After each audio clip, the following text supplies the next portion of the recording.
زبور 32واں۔ مبارک ہے وہ جس کی خطا بخشی گئی اور جس کا گناہ ڈھانکا گیا۔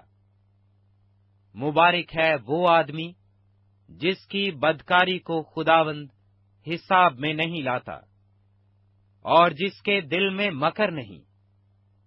جب میں خاموش رہا تو دن بھر کراہنے سے میری ہڈیاں گھل گئیں، کیونکہ تیرا ہاتھ رات دن مجھ پر بھاری تھا۔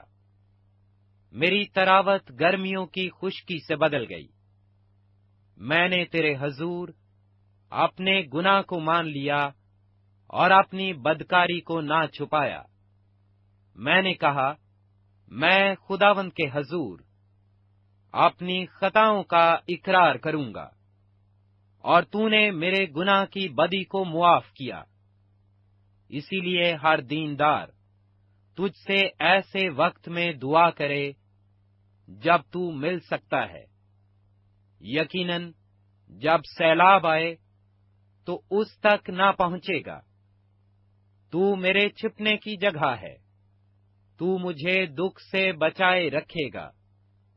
تو مجھے رہائی کے نغموں سے گھیر لے گا۔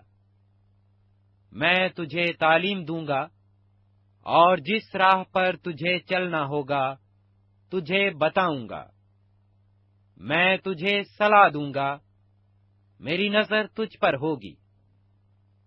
تم گھوڑے یا خچر کی مانند نہ بنو، جن میں سمجھ نہیں، جن کو قابو میں رکھنے کا ساز دہانا اور لگام ہے، ورنہ وہ تیرے پاس آنے کے بھی نہیں۔ شریر پر بہت سی مصیبتیں آئیں گی، پر جس کا توکل خداوند پر ہے، رحمت اسے گھیرے رہے گی۔ اے صادقو، خداوند میں خوش و خرم رہو، اور اے راست دلو، خوشی سے للکارو۔ Like, share, and subscribe Masihi YouTube channel